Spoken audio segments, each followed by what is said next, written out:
Une équipe, 650 personnes. Leur objectif, produire tous les jours des médicaments pour l'Algérie et 7 autres pays africains. Leur nom, le laboratoire pharmaceutique Mérinal.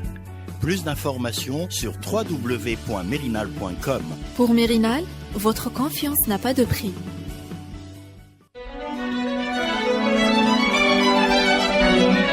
Pour bien s'entendre, il faut bien s'écouter. Rendez-vous sur M, la petite radio du Grand Maghreb. Radio M, le café presse politique.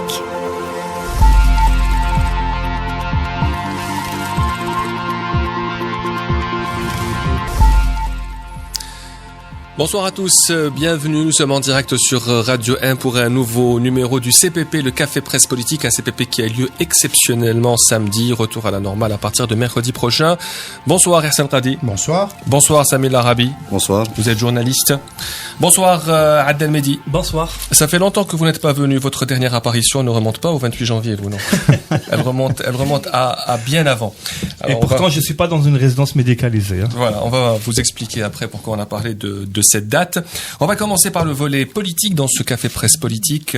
Les élections législatives, c'est le 4 mai prochain. On ne parle que de ça. On parle surtout de ce scandale qui entoure aujourd'hui le secrétaire général du FLN, Jamal Ould-Abbas, qui a eu à s'en expliquer d'une manière assez violente devant les journalistes concernant l'affaire de son fils, son interpellation, le fait de l'avoir trouvé aussi avec une certaine somme d'argent. Est-ce que c'est un indice qui montre... C'est ça qui t'a choqué cette semaine dans l'actualité? Puisque je vois que tu as zappé. Oui.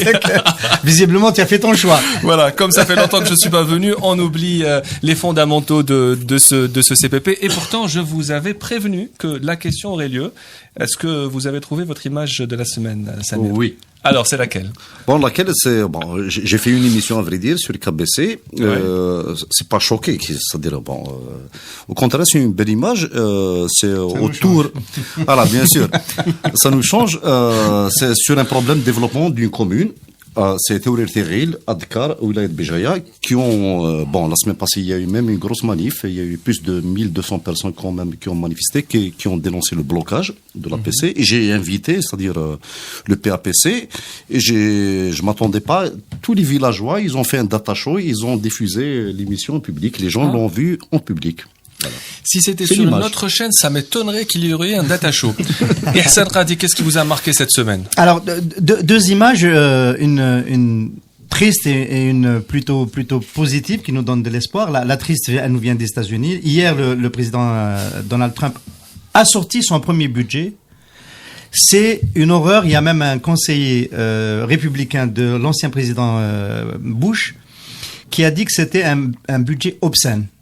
Pour augmenter le budget de l'armée, 64 milliards de plus, il a coupé tous les budgets sociaux. C'est terrible pour les pauvres. Notamment la culture. Notamment la culture, mais pas seulement. C'est terrible. Alors, en contrebalance, on a beaucoup parlé de la montée de l'extrême droite en Europe. Le premier vote des votes de ce printemps qui sont très attendus en Hollande a quand même vu la défaite du courant de l'extrême droite qui était promis, à qui la victoire était promise, et c'est quand même de bon augure pour la suite.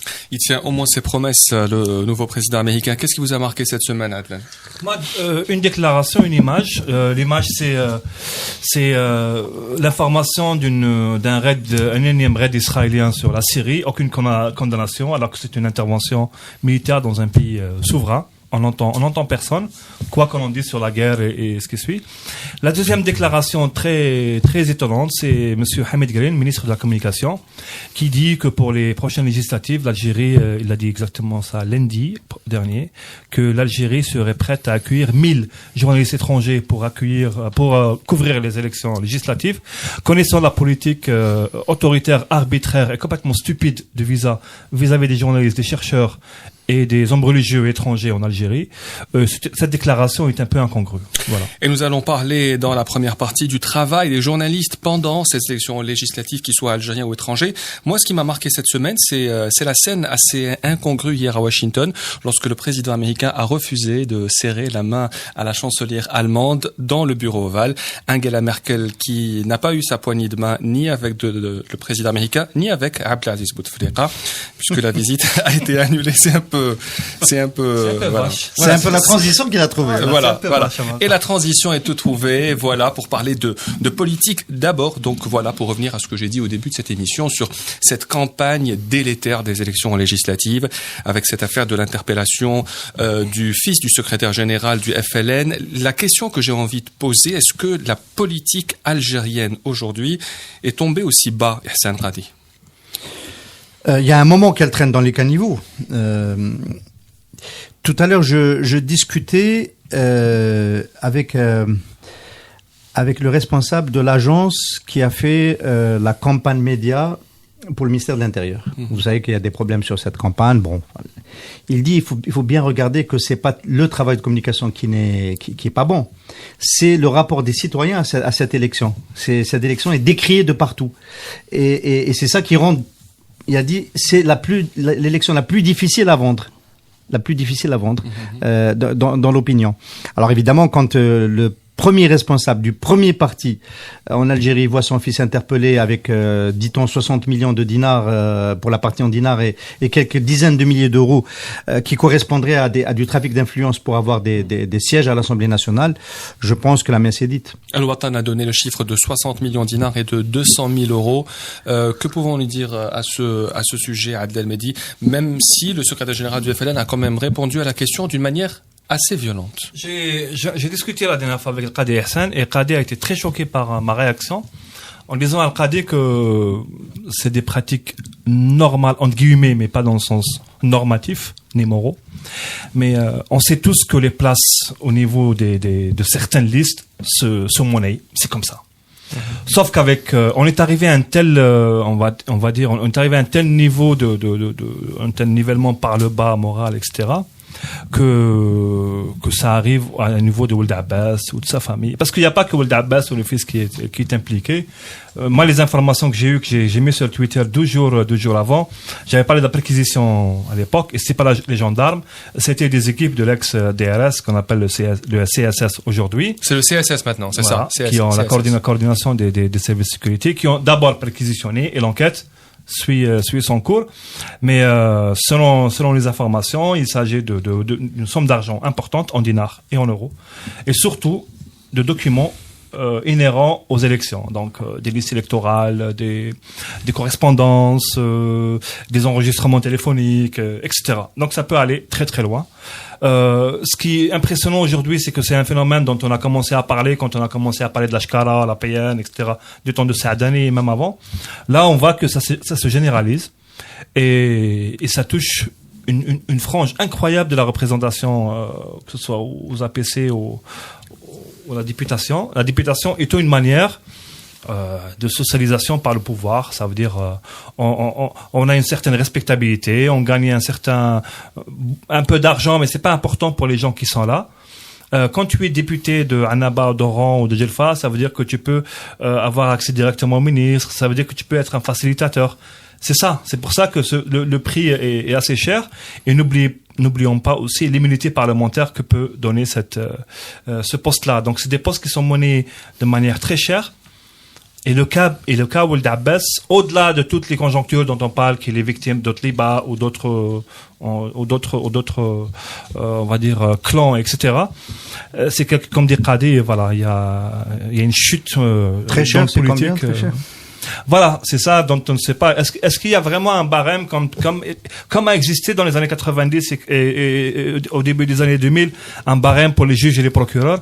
Est-ce qu'il y a un barème aussi pour les députés? Il faut poser la question assez direct aussi. Et la presse avait donné d'ailleurs le barème de 20 millions de dinars pour une tête de liste, pour 10 millions de dinars pour le deuxième sur la liste. Il y a eu l'affaire de cette députée du FLN.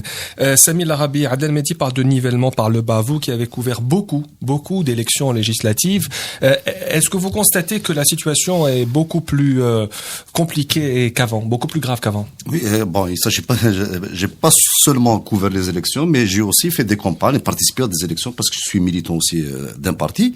Alors, sur l'histoire de... On peut être journaliste et militant. Bien sûr, heureusement. Ouais, c'est une question. Oui, bien sûr. On a le droit, non? Bien sûr.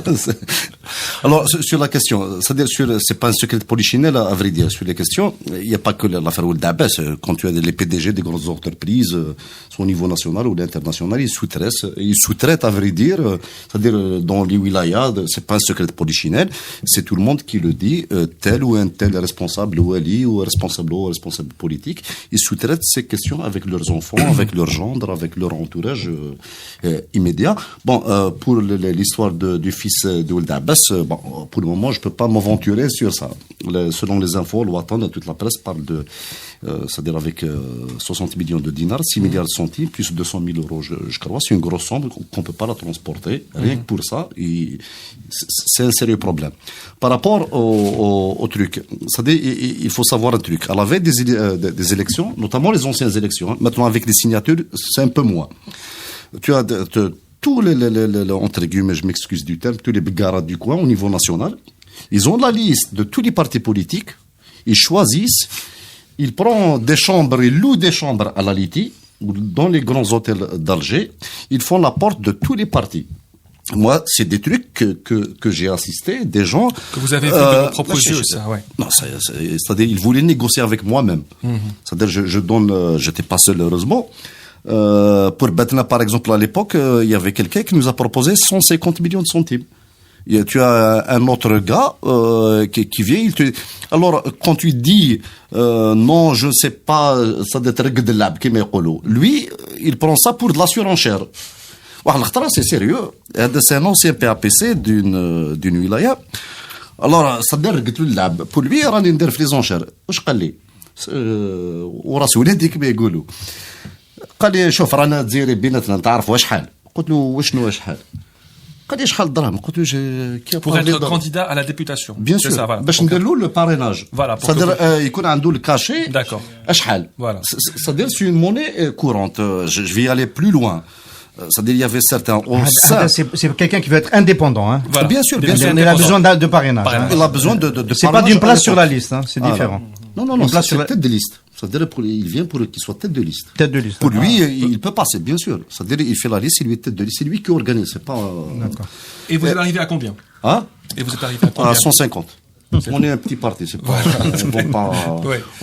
Il y a d'autres choses aussi, même d'ailleurs ça a fait, puisque j'étais à la Commission nationale de surveillance des élections en 2012 avec législative, il y a certains même qui monnayaient au sein du siège lui-même. Et tous les services de sécurité à la Belhoum, tout le monde à la Belhoum, comme si c'est connu. Normal. Est-ce que c'est plus grave cette année? Est-ce que vous avez des échos sur les mêmes pratiques cette année, encore plus importantes ou moins importantes? Je pense que c'est moins importante, parce que il y a l'affaire des signatures. C'est-à-dire, tu as les gros partis. C'est-à-dire, ils ont des militants, il y a de la concurrence quand même, elle est serrée, puisqu'il est obligé, parce que donc on a quelque chose comme 65 ou 70 partis agréés, avec un simple cachet. Je pense, par rapport aux années précédentes. Pour revenir à l'affaire du fils de Jamal Ould Abbas, Ihsan, vous avez Adel Mehdi qui dit que le fils a été interpellé par le CSS en personne. Comment est-ce que cela peut-il se produire en Algérie, que les services de sécurité interpellent le fils du chef du FLN, un homme très proche du président? Quelle explication peut-on donner à cela? Est-ce que c'est dû au hasard ou est-ce que non, ils font leur travail aujourd'hui en toute indépendance? Non, ils font pas leur travail. C'est ni le hasard ni le travail. C'est-à-dire, ils savaient très bien à qui ils s'attaquaient. Ils savaient bien que c'était le fils d'Ould Abbas. Et il y avait une dénonciation. Et bon, là, c'est clair que ça ressemble un peu à l'affaire Fian. Ça ressemble à un coup qui est venu du bureau politique du FLN et de la lutte pour les investitures. C'est-à-dire qu'il y avait les investitures du parti. Il y avait des gens qui étaient mécontents et qui ont dû donner le premier responsable du FLN donner au service de sécurité pour ces pratiques. La question, c'est comment a-t-on pu arriver jusqu'à l'interpellation? Et moi, mon interprétation de cette péripétie, c'est quand même quelque part, je pense, de mon point de vue, l'expression d'un délitement du contrôle du pouvoir lié à la maladie de Bouteflika. C'est-à-dire qu'il y a des moments dans le parcours de Bouteflika ces dernières années, quand il est très fatigué, quand il est absent, quand il est en France pour des soins, on sent toujours qu'il y a des centres de pouvoir qui s'autonomisent et qui font pas n'importe quoi, mais qui font des choses à leur manière. L'autre manifestation au même moment de ce type de délitement, de mon point de vue, c'est la bataille qui a eu lieu pour l'élection, pour la succession à Raourawa, à la tête du FLN, à la tête de la FAF. C'est un peu similaire. C'est presque la même chose. C'est presque la même chose. Ça dit quand même, de mon point de vue, que peut-être l'après Bouteflika a commencé sous nos yeux avec l'affaire Ould Abbas et avec l'affaire Faf. Selon vous, on ne répond plus. L'affaiblissement du centre. Oui. L'affaiblissement du centre parce que Ould Abbas lui-même était le choix du moindre mal. Ça veut dire, il faut se débarrasser de Saadani parce que Saadani, on commence à perdre le contrôle, etc. Il passe dans d'autres camps, notamment celui de chef d'état-major ou d'autres interprétations même au niveau même le système fait des interprétations. Il n'y a pas que Qadi Hassan qui les font, mais même le système a des lectures, donc ils font des accusations les uns contre les autres. Et Ould Abbas a été choisi justement pour ça, pour être quelqu'un qu'on peut tenir, entre guillemets, dans la logique autoritaire et arbitraire du système. On le tient. Il va pas nous aller ni à gauche ni à droite. Sauf qu'à un moment, on découvre chez un personnage qui a été imposé notamment par Sellal, parce que c'est Sellal qui a convaincu et bombardé Zeralda pour dire prenez Ould Abbas, vous n'allez pas le regretter, on le connaît, il va faire ni du chaud ni du froid. Sauf qu'on découvre que dans Ould Abbas, il y a des accointances, des enfants, des amis des enfants. On sait pas maintenant. Il faut laisser. On peut pas dire. Il faut laisser la justice faire son travail parce qu'on n'a pas de justice dans ce pays. Bon, il n'a pas la réputation de Blanche-Neige. On sait depuis longtemps que c'est quelqu'un qui aime bien l'argent. Enfin, oui. c'est connu. Même s'il a dit qu'il n'a fait pas 1 mètre carré à Alger. Oui, mais il a des kilomètres carrés peut-être. Ouais, voilà, peut-être 1000. Si on entend bien ce que dit Hassan, est-ce qu'on peut interpréter cela comme étant l'absence de contact avec la présidence de la République?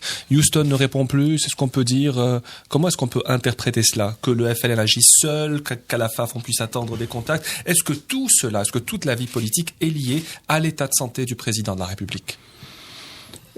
C'est une interprétation. On attendra les prochains jours pour le confirmer, mais on peut supposer quand même que dans certains cas, les choses sont beaucoup mieux réglées. Raourawa a attendu, par exemple, jusqu'à la dernière minute pour savoir s'il allait ou pas. Il a jamais dit qu'il ne se présentait pas. Il avait tout à gagner à dire je suis fatigué, je relance, j'ai fait deux très beaux mandats, c'est lui qui parle, hein, et puis je rends la main. Il l'a jamais dit. Donc il attendait jusqu'à la dernière minute d'être adoubé. Ça s'est pas fait, donc il a considéré qu'il était lâché. Ça dit que la façon de fonctionner, la chaîne hiérarchique, la chaîne de commandement des instructions, c'est grippé, et donc il y a des interférences qui font que plus personne ne sait si on peut y aller ou pas, si on y va, est-ce qu'on dérange ou pas, etc. Ça, c'est du côté de ce scénario de la FAF. Du côté du FLN, cette péripétie, c'est la même chose. Je pense qu'il y a un délitement. On peut ajouter la dernière tripartite, cette commission qui va suivre les investissements coordonnés au niveau du palais du gouvernement par Sellal, alors que jusqu'à maintenant, c'était Bouchouareb qui était le maître, qui décidait seul à bord. Ça dit aussi des choses sur la cacophonie et une sorte d'entropie, de désordre qui est en train de se mettre en place. On vient d'être rejoint par Kamal Mansari. Bonjour, vous êtes le directeur de la rédaction du Jeune Indépendant. On parle des élections législatives, votre parti les couvre évidemment, vous avez couvert ces campagnes depuis de nombreuses années. Est-ce qu'on peut parler d'élections chaotiques avec tous ces scandales, notamment ceux liés à l'affaire du fils du secrétaire général du FLN? Ce qui se passe actuellement est l'illustration parfaite de la déliquescence et en plus surtout du fait que ces législatives, que ces rendez-vous électoraux n'ont jamais été, comment dirais-je, on l'a toujours répété, n'ont jamais attiré la classe politique, encore moins, je veux dire le citoyen plus particulièrement. On voit que les législatives sont un tremplin pour comment dirais-je, améliorer sa carrière. C'est toujours une occasion pour certains politiques d'asseoir encore une fois une sorte de primauté sur, ou bien de garantie pour leur devenir, et non pas, ça n'a jamais été, moi j'aimerais bien ouvrir cette lecture au lieu de se focaliser sur les personnes ou sur les vols. Ça a été, la tricherie, ça a toujours été, comment dirais-je, dans ces élections-là, l'apanage, le propre de ces élections, le propre des partis. On met de côté tous les problèmes de la société, et les seules choses qui pourraient intéresser tous ces candidats, c'est comment adhérer, enfin accéder au Parlement et faire en sorte à durer, parce que là, chaque candidat, chaque député qui rentre au Parlement, il a l'ambition de rester encore un deuxième mandat, il travaille pour un deuxième mandat. Ça, c'est cette culture qui est en Algérie qu'on n'arrive plus à s'en débarrasser. C'est cette façon, c'est cette vision de la réalité algérienne qui m'écœure. Il y a autre chose, c'est que ces élections, on en parle à un moment où on est en pleine réforme. La présidence depuis 2011 nous dit que nous sommes entrés dans une étape de réforme. Ces législatives-là entrent dans le cadre de ces réformes-là. Donc c'est un test. Faut peut-être nous les rappeler un peu les réformes, Kamal. Moi je m'en souviens plus. Hein. Oui, enfin, oui, mais on va reprendre toujours le discours officiel. Comme on dit, je reprends tes armes. Maintenant, quand on parle de reconstruction de l'État, refondation de l'État, il y a ces élections qui viennent être comme le couronnement de toute cette démarche-là, parce qu'ils vont donner lieu à un nouveau gouvernement qui va agir dans une nouvelle forme de pratique du pouvoir. Il y a ces lois qui viennent en parallèle pour reconstruire. Et là, je vois que la plus fondamentale des rendez-vous, le plus fondamental comment dirais-je, des tests est chaotique. Ça veut dire quoi? Ça veut dire qu'on ne pourra jamais, on a beau faire des discours. Hier, Ben Salah qui parle et qui demande aux Algériens de voter en masse. Comment peut-on voter en masse dans ces conditions? Comment votons en masse alors qu'on est en train de dire aux Algériens, voilà comment ça se passe. Si vous avez du fric, vous êtes candidat. Si vous n'avez pas du fric, restez chez vous. Faites pas de politique. C'est ça le message, c'est ça cette morale qu'on est en train d'instaurer. C'est ça, j'ai commencé par déliquescence, nous sommes en pleine déliquescence. Que voulez-vous qu'on dise plus que ça? C'est pas la première fois, c'est-à-dire qu'il y a pas c'est-à-dire, oui, mais on est écœuré. J'ai utilisé le terme écœuré, j'ai utilisé le terme écœuré pour dire... Mais en 91, il y avait 50% des Algériens qui n'ont pas participé aux élections. À l'époque, on les appelait la majorité silencieuse. En 97, kiff. On n'est pas aux premières législatives. 91, ça a été vraiment autre chose. Non, il y avait de vrais taux. À l'époque, il y avait de vrais taux sur la participation. Oui, mais c'est énorme quand même. Après, les taux ne sont pas vrais, ne sont pas les vrais taux, donc c'est pas. Les taux annoncés par l'Arabie Belkheil sont plus corrects. Oui, il y a pas photo, il y a pas photo. 23%. C'est 50% quand même. 2012, le parti majoritaire, qui prétend être majoritaire, il a 1 million de voix. Sur 21 millions d'électeurs. 1 million de voix. Il se prévaut d'être le parti de la majorité. C'est de la folie. Donc, on est dans une lecture politique vraiment biaisée. Au Maroc, il y a eu des élections législatives en 2012 remportées par les islamistes qui ont gouverné pendant 5 ans et même 5 ans après, le taux de participation reste très très faible, même pour une transition où un parti politique de l'opposition a exercé en partie le pouvoir. En Algérie, on n'a même pas ça, donc on peut s'attendre cette année aussi à un taux de participation catastrophique. Est-ce que vous pensez que les autorités gonflent encore les chiffres, Hassan Tradi? Alors, nous, on sait que le président Bouteflika veillait à ce que les chiffres soient beaucoup plus gonflés pour la présidentielle, parce que c'est de lui qu'il s'agissait, que pour législative, parce que ça lui permettait de dire aux députés qui sont supposés être le contre-pouvoir, vous êtes mal élus. Donc, on a des chiffres sur l'abstention pour les législatives qui sont plus proches de la réalité que les chiffres pour la présidentielle, hein, voilà. Mais évidemment, il est difficile. Nous, malheureusement, moi j'aurais voulu citer des éléments qui poussent les Algériens à s'impliquer dans la vie politique, à s'emparer de la chose publique, à être maîtres de leur destin.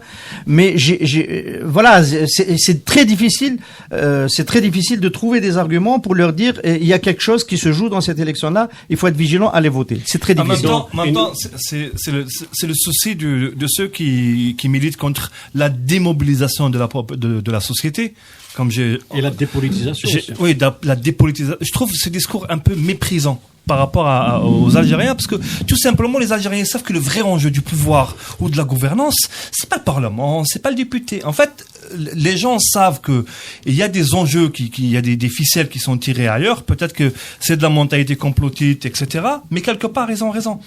Ça veut dire que si on va au fond même du problème des législatives, on sait qu'il y a d'autres enjeux qui sont derrière. Les députés n'ont aucun pouvoir, Adel Mehdi. Quand on voit la réalité des choses. Alors pourquoi la Constitution. Alors pourquoi se porte-t-il candidat à la députation? On vient de répondre à la question. Ouais. C'est quand vous avez une impunité, vous là. Je vous ai dit une chose, c'est une tremplin de carrière. Ça n'a jamais autre chose que ça. Il y a certainement, écoutez, on va pas assombrir le paysage. Il y a beaucoup de gens qui sont intègres. Bon, je dirais qu'on est intègre dans le sens où c'est pas leur ambition. Donc c'est pas l'ambition d'être là, d'être député juste pour être député, gagner de l'argent ou bien gagner des privilèges ou être proche du sérail. Il y en a qui militent, il y en a des partis qui sont sérieux, qui sont, convaincants, qui sont convaincus de leur militantisme, mais en même temps, lorsque vous avez l'image globale, vous avez le parti majoritaire, Baould Abbas aujourd'hui, qui dit que moi à Sétif, il dit que j'ai protégé l'État contre un complot, alors qu'il s'agit de son fils Wafi. Vous vous rendez compte?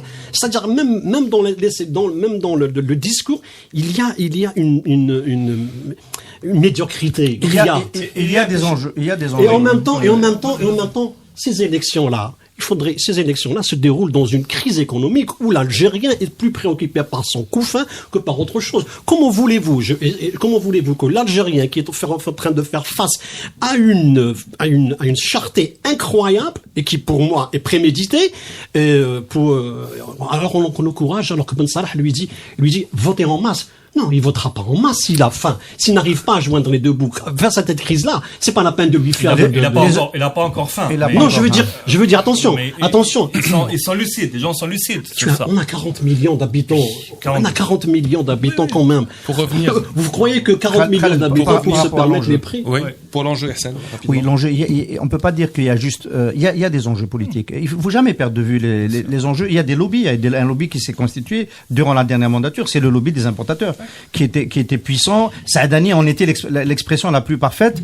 Il prenait les allures dans la bourgeoisie algérienne. Il y a une frange qui est plus pour le laisser faire, laisser aller, laisser passer, parce que son modèle d'affaires est adossé à ce business. C'est l'importation. C'est essentiellement l'importation, notamment des produits de l'État, parce que les industriels importent. On leur a coupé les jarrets avec les lois.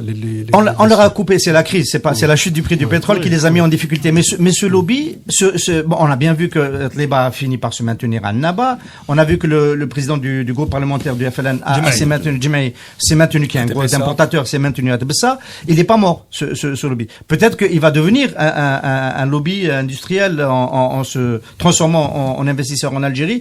C'est l'intérêt des pouvoirs publics de les transformer en industriels. C'est une intelligence que malheureusement on n'a pas suffisamment en Algérie. Mais on ne peut pas dire qu'il n'y a pas d'enjeu que d'être, pour répondre à ta question Khaled, d'être député. C'est quoi l'enjeu? C'est aussi avoir une force malléable avec les lobbies. Et le péché originel de cette élection, de cette législative, c'est qu'on a une partie de l'opposition, des radicaux comme le RCD, comme le MSP, qui cautionnent le MSP. Makré, il faut lire les textes de Makré quand il explique que nous sommes prêts pour servir l'Algérie, nous sommes prêts pour un gouvernement d'union. C'est des appels, c'est des réponses à des signaux qui ont été lancés.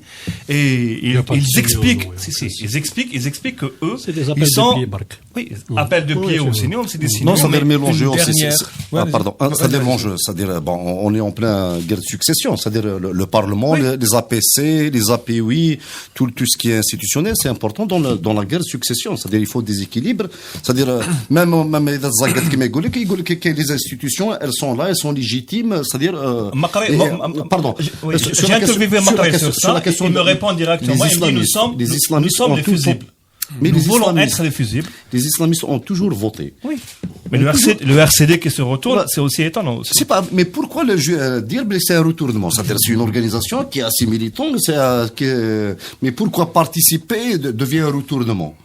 Mais pourquoi? C'est pas un retournement.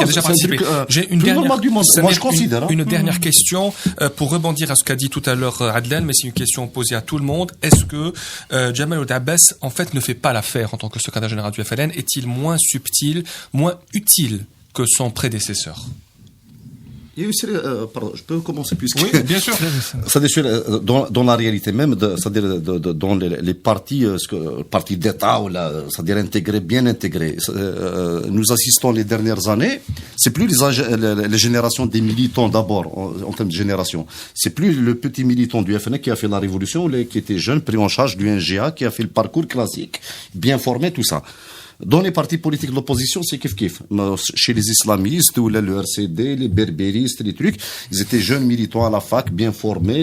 Vous avez une trajectoire, entre guillemets, normale. Mais maintenant, c'est d'autres générations de militants qui ont des ambitions, qui ont des affaires, qui ont ils ont compris que être dans les institutions, soit au niveau local, soit au niveau national, peut régler ces problèmes et à sa progéniture. C'est là le nouveau profil qu'on a. Bien sûr, en face, il y a une crise, des contradictions de l'État s'ajoutent à ça toutes les contradictions au niveau local, régional et national. C'est une partie de l'explication. On a tous été surpris par la nomination de Kamel Al-Abbas, d'abord à cause de son âge, ensuite à cause de sa réputation, on en a parlé tout à l'heure, sa capacité à réunir. Toutes nos inquiétudes se sont confirmées depuis. C'est un malgache, hein? C'est un malgache, oui. Ça peut aider, effectivement, et je pense que l'expression de ce malaise, ça a été l'intervention manu militari, entre guillemets, de la présidence. C'est peut-être le dernier acte du clan présidentiel, puissant acte du camp présidentiel, d'imposer Sid Ahmed Ferroukhi à la tête du FLN à Alger, poste qui, en général, ouvre la voie à la présidence de l'Assemblée nationale, ce qui n'est pas rien, et qui a une sorte de recours pour essayer de moraliser un champ militant au sein du FLN qui aujourd'hui est un véritable un capharnaüm complet. On essaie de ramener une figure qui a la réputation d'être honnête, d'être un réformateur et qui pourrait peut-être essayer de contrebalancer l'effet désastreux mais qui n'a pas d'ancrage au FLN. Qui n'a pas un vrai ancrage au FLN aussi. Merci. Salokhen est plus technocrate et bien vu par mais le souci de Ould Abbas, il est là, c'est-à-dire on prend le moins bon, c'est toujours le moins mauvais, et pour contrecarrer Saadani, etc., pour arriver où? Pour arriver au résultat actuel. Et parfois, les moins mauvais peuvent réserver de mauvaises surprises. Je peux ajouter un truc. Oui. Les élections aussi, les élections législatives prochaines vont permettre aussi un certain rééquilibrage, soit au sein du FLN et au sommet de l'État. C'est-à-dire par rapport à l'affaire Mediane, tout ça, avec quelle élection? Qu'est-ce qu'il va y avoir en premier, les présidentielles ou les? Je parle des législatives. Non, c'est un début d'une reconfiguration d'un équilibre interne. C'est-à-dire, tu as un jeu de 45 jours. Ces législatives se tiennent avant les présidentielles. C'est un jeu de 45 jours, là, entre le décès et le décès. C'est un début. C'est radical. Si vous parlez de la présidentielle française, ça c'est autre chose. Non, la qui a eu lieu en même temps. Ok. La deuxième partie du CPP, on revient dans un tout petit moment. Une équipe, 650 personnes. Leur objectif, produire tous les jours des médicaments pour l'Algérie et 7 autres pays africains. Leur nom, le laboratoire pharmaceutique Mérinal. Plus d'informations sur www.mérinal.com. Pour Mérinal, votre confiance n'a pas de prix.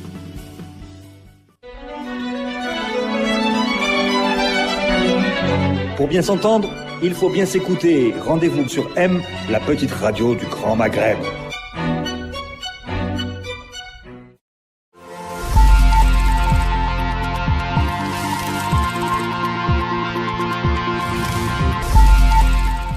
Bienvenue à la deuxième partie du CPP, le Café Presse Politique. Nous sommes en direct sur Radio M pour un CPP qui a eu lieu exceptionnellement samedi. On ne voulait pas attendre jusqu'à mercredi prochain. En fait, c'est Yassine qui ne voulait pas attendre jusqu'à mercredi prochain.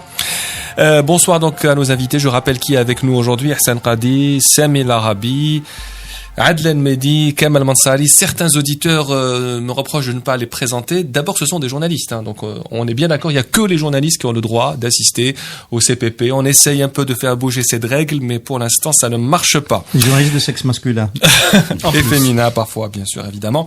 Alors, on va commencer la deuxième partie de ce CPP par un peu l'actualité de la semaine sur ce qui s'est passé sur ces événements qui ont eu lieu, d'autres qui ont été interdits, notamment le prédicateur. Je ne sais pas si on peut dire prédicateur, est-ce que c'est pas péjoratif? Non, c'est normal, prédicateur. Wassim Youssef, le prédicateur émirati, qui a été invité donc par la chaîne Nahar, qui a pu donner une conférence au Palais de la Culture, Moufti Zakaria d'Alger, et en même temps, on interdit les conférences de Kamel Daoud, notamment à Bouzguene. Alors pourquoi interdire aux autres et autoriser à certains? On commence avec vous, Hassan Qadi. Alors que normalement, on autorise à tout le monde. Oui, en principe, on devrait autoriser à tout le monde. Bon, c'est les autorités qui devraient nous expliquer la logique de cette démarche-là.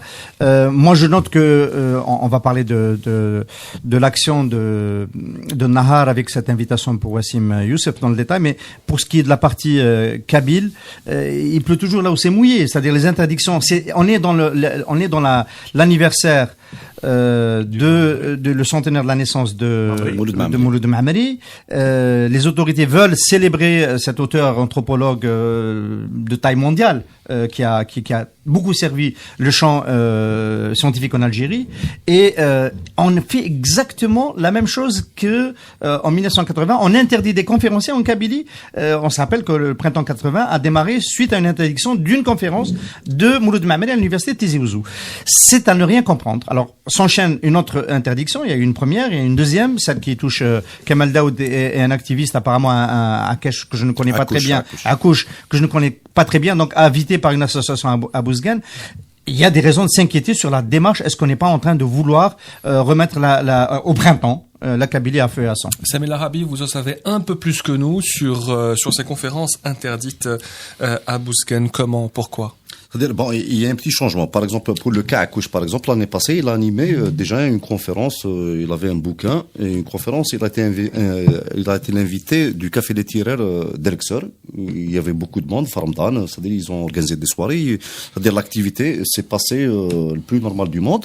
Mais entre-temps, il y a un changement d'attitude au niveau notamment du gouvernement. C'est-à-dire, bon, Akouch et l'autre, comment on s'appelle, Adli, c'est vrai, c'est un chercheur aussi, mais dans leur thèse, elles sont proches du MAC, mouvement pour l'autodétermination de la Kabylie, présidé par Farhat. Il y a un resserrement de l'étau qui se fait aujourd'hui. Mais bon, c'est-à-dire que ce soit le MAC ou pas le MAC, autre chose, c'est-à-dire tout le monde a le droit de s'exprimer, de défendre ses idées. Je pense que les autorités n'ont pas le droit d'interdire ce genre de conférence. 1, 2, mais il faut rappeler aussi, par exemple pour Aidli, au Kaspa notamment, quand même, il y a eu une mobilisation de citoyens qui ont dénoncé ça, et c'est à leur honneur. Voilà. Qui ont tenté même une marche pour dénoncer. Maintenant, on peut pas parler de déliquescence quand on parle de politique, et quand on parle d'interdiction policière, on imagine un État qui fonctionne très bien. Il y a un petit souci là. Ça veut dire que quand on prend l'exemple d'une autre interdiction là qui a fait l'actualité de jeune auteur Anwar qui a fait un livre qui a choqué beaucoup à Cherchel, qui a été refoulé à l'aéroport d'Alger le 14 mars alors que son sursis militaire était valable jusqu'au mois de juin. Oui, mais c'est-à-dire quand on va dans un commissariat, il y a des réactions comme ça d'un commissaire ou d'un policier par rapport à un texte en arabe parce que les mots on va dire du sexe masculin ou féminin sont écrits en arabe, etc. Alors que le même commissaire n'a pas compris le reste du texte, heureusement d'ailleurs. Il y a quelque part de l'excès de zèle. Moi, je dirais que c'est beaucoup plus de l'excès de zèle et du conditionnement, on va dire, au niveau local et régional, du policier qui dit auteur maquiste, il passe pas. Sans qu'il y ait vraiment une injonction centrale, parce qu'on serait dans un véritable système politique dans ce cas-là. On serait dans une véritable intelligence du renseignement, de la police. Donc il y a une doxa qui est partagée pour tout le monde, il y a un consensus. C'est le policier lecteur de Nahar et de Chourouk qui, quand il voit un Ahmadite, il voit en lui une menace. Malais, Chourouk, même si Khaled est là, mais je parle du journal. Mais lui, bon, on lui fait un petit sourcil. Mais je veux dire, en général, ce côté conservateur et paranoïaque, maintenant, il est même à l'intérieur du système. Ça veut dire, des gens comme Anwar, des gens comme Kamal Daoud, d'autres gens et tout sont considérés comme étant des déviants. Voilà, il y a une déviance morale qui a été instaurée. Donc le moufti qui vient des Émirats parce qu'il nous parle de Dieu et tout, il est bien.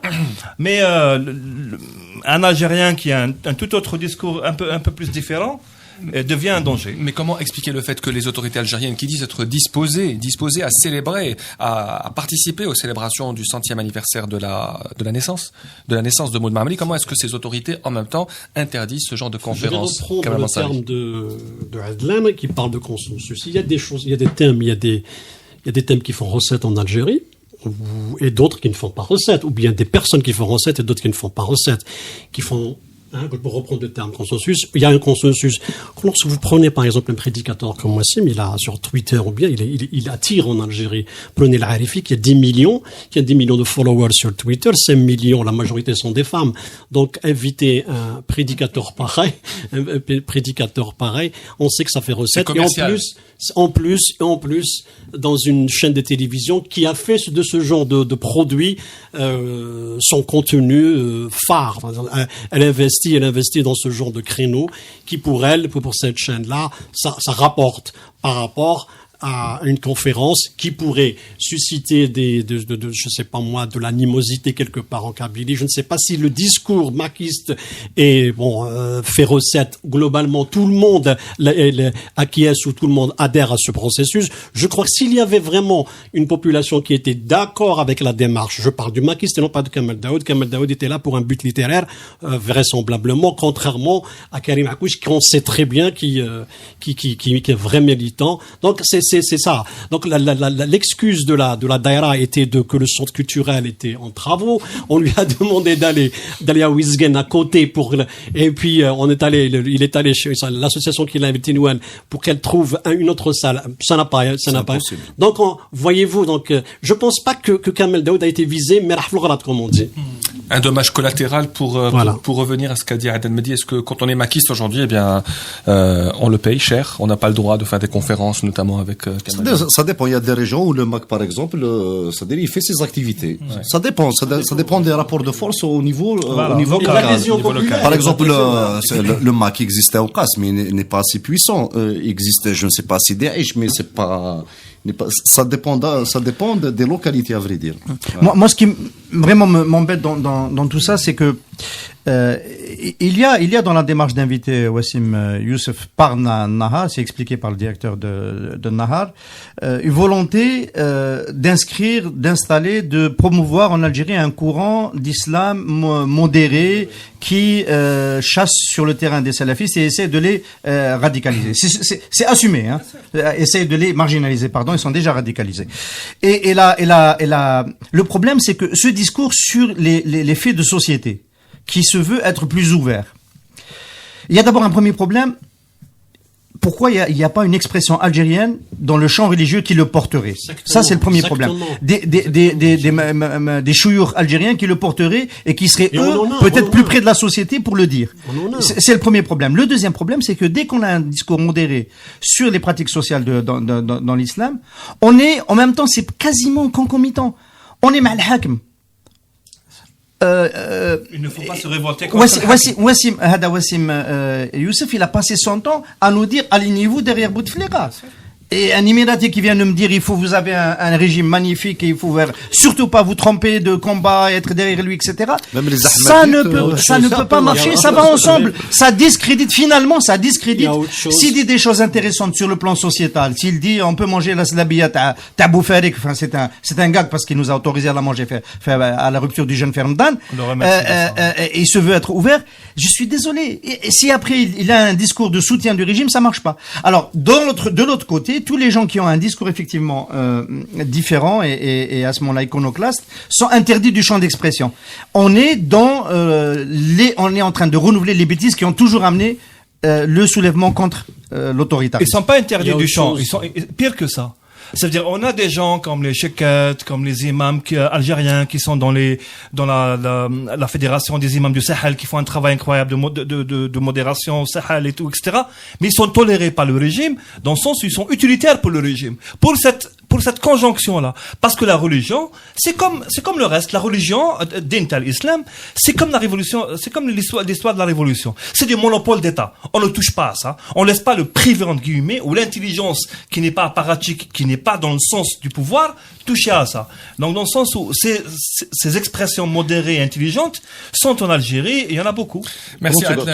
Par rapport à ça, il y a toujours le régime qui utilise les religieux pour ça. J'ai eu même des échos la semaine passée, même les Ahmadites, au départ, ils étaient encouragés par un groupe au niveau de la présidence. C'est-à-dire pour contrebalancer les salafistes.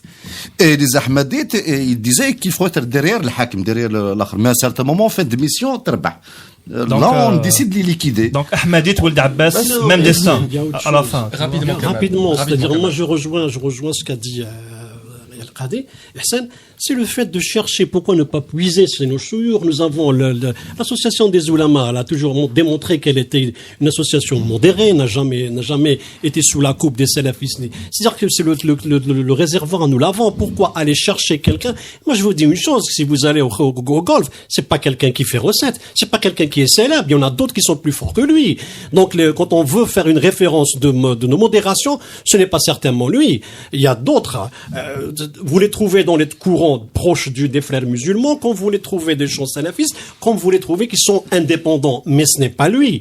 Il y en a beaucoup, mais c'est certainement pas ce monsieur. Je ne sais pas pourquoi. Il est beau gosse. Dans le classement de l'étude Fanzone, le cheikh le plus populaire en Algérie, c'est Lotfi Belkano, et c'est tant mieux. Absolument.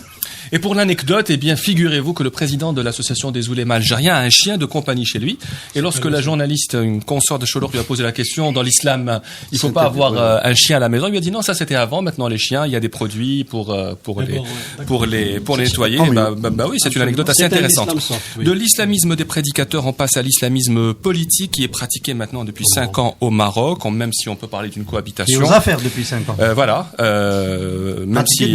Même si on peut parler d'une cohabitation avec le roi du Maroc, sauf que l'ancien Premier ministre, qui était aussi Premier ministre sortant, vainqueur des élections législatives, eh bien, ce Premier ministre n'a pas pu former son gouvernement après 4 ans de tractation. Eh bien, le roi du Maroc, 4 ou 5 mois, le Premier ministre, eh bien, le roi a décidé de confier la formation du gouvernement au numéro 2 du PJD, Saad el-Din Othmani.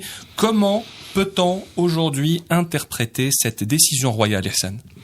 Un succès pour le palais, parce que on peut imaginer très facilement en lisant la presse marocaine et en écoutant nos spécialistes algériens du Maroc que Mohamed VI ne voulait pas d'une deuxième cohabitation avec Ben Keren, parce que la première a été au terme, mais elle a été quand même très chahutée. Ben Keren appartient à une tradition militante quand même qui est assez opposée aux institutions monarchiques, et son magistère à la tête du gouvernement a été plutôt difficile, même si dans les apparences les deux on va dire têtes de l'exécutif ont réussi à sauver les apparences et aller au terme du mandat. Je pense que le roi du Maroc ne pensait pas que le PJD allait arriver en tête. Je pense qu'il s'attendait à former un gouvernement avec le PAM, l'autre grand parti de l'administration. Parti royal. Le parti proche du palais, il n'y en a pas qu'un seul. Cela ne s'est pas fait, mais il a réussi il avait un plan B, c'était d'empêcher Ben Keren de former un gouvernement, parce qu'il lui manquait une quinzaine de sièges pour le former. Il n'a pas pu les obtenir auprès du RNI de Aziz Khanouch, qui s'est avéré être la variable d'ajustement, et cette variable d'ajustement a permis au palais de garder la main sur la constitution du gouvernement. Donc c'est un succès pour le palais, parce qu'il a laissé, du point de vue de ses intérêts, pour le Maroc c'est une autre affaire, pour la société marocaine on jugera sur pièce. Mais je pense que le roi Mohamed VI est arrivé à ses fins, à mon avis, se débarrassant pour un long moment de Ali Ben Keren. C'est aussi un succès pour Khanouch, puisqu'il a ses conditions, il a imposé ses conditions, c'était celle de faire participer le socialiste dans le gouvernement. C'était son exigence, impossible de participer dans le gouvernement de Ben Keren sans la participation des socialistes du FSUP, je crois. C'était l'ancien parti d'Abdrahman Youssoufi. C'est l'USFP. Voilà. Donc c'est un peu ça. Donc, et en plus, je crois que la loi électorale ne permet pas au parti d'obtenir la majorité de 240 sièges. Donc c'est ça le problème au Maroc, c'est qu'un parti, quand il remporte les élections, il les aura pas. Donc il peut pas gérer seul le Parlement ou le contrôler. Donc c'est pour ça qu'il y a des équilibres. C'est pour ça qu'il y a un nouveau terme qui existe au Maroc, c'est-à-dire que au-delà du jeu électoral, il y a le marzen qui impose sa volonté. Et n'oublions pas que Khanouch est proche, est présenté comme un proche du palais. C'est un ami du roi. Absolument. C'est un ami du roi. C'est la 14e fortune au Maroc. Selon Forbes, c'est un homme d'affaires. Donc il a agité ses réseaux pour pouvoir justement affaiblir Ben Keren et le pousser. Et en plus de ça, le numéro de Othmani, qui passe, c'est un amazir lui aussi comme Khanouch, c'est quelqu'un qui passe pour être quelqu'un, il est le président du Majlis Choura, quelqu'un de malléable, quelqu'un qui n'est pas frontal, qui n'est pas dans l'adversité. Je crois que qui arrange tout le monde. Et quand il a été nommé ministre des Affaires étrangères en 2012, sa première visite à l'étranger, c'était l'Algérie. Malheureusement, face à lui, il y avait Mourad Medelsi. Alors deux questions avant. Deux questions. Non, mais il a raison, Khal, malheureusement. Deux questions avant de se quitter. C'est un psychiatre islamiste en même temps. Voilà. C'est assez intéressant comme profil. Hein. Deux questions avant de se quitter. Va-t-il réussir là où son chef, Abdelrahman Ben Keren, a échoué? La deuxième question.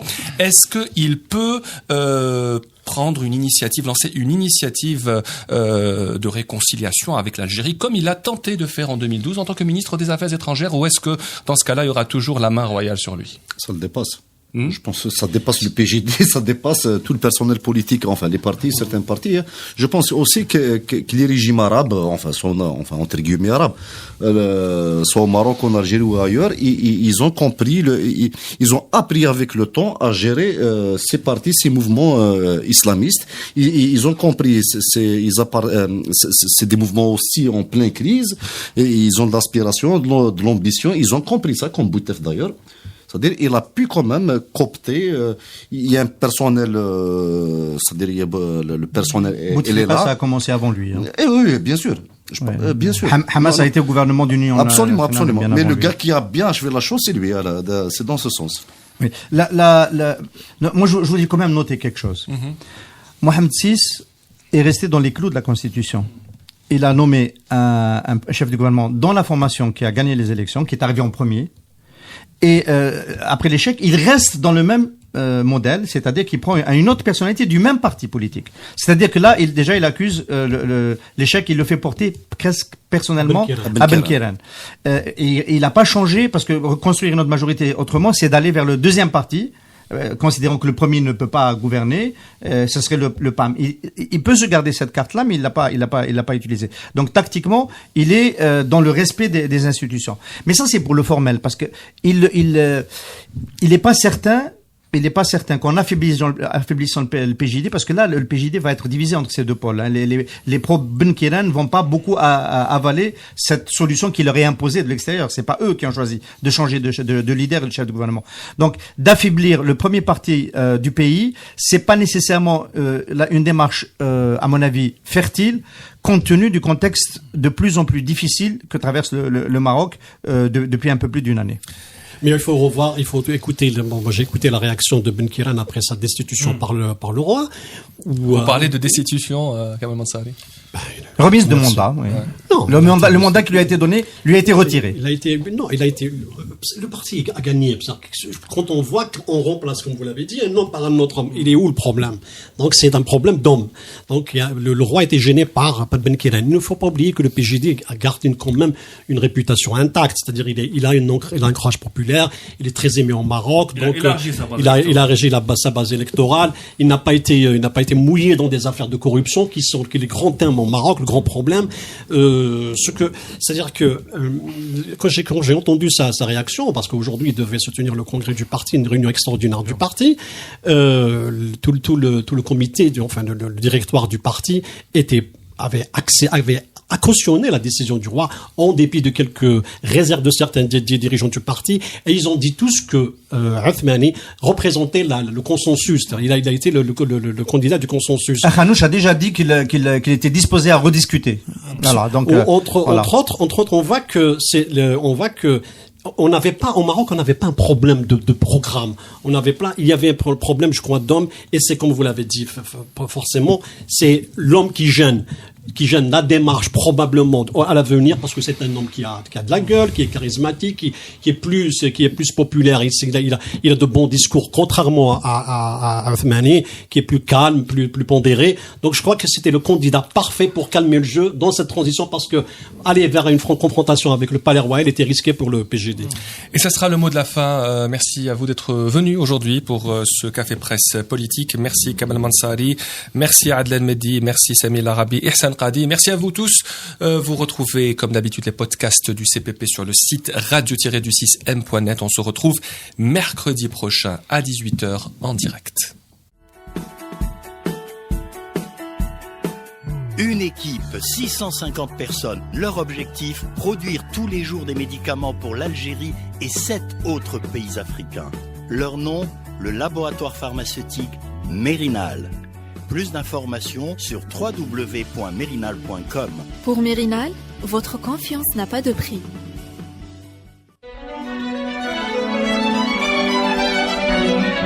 Pour bien s'entendre, il faut bien s'écouter. Rendez-vous sur M, la petite radio du Grand Maghreb.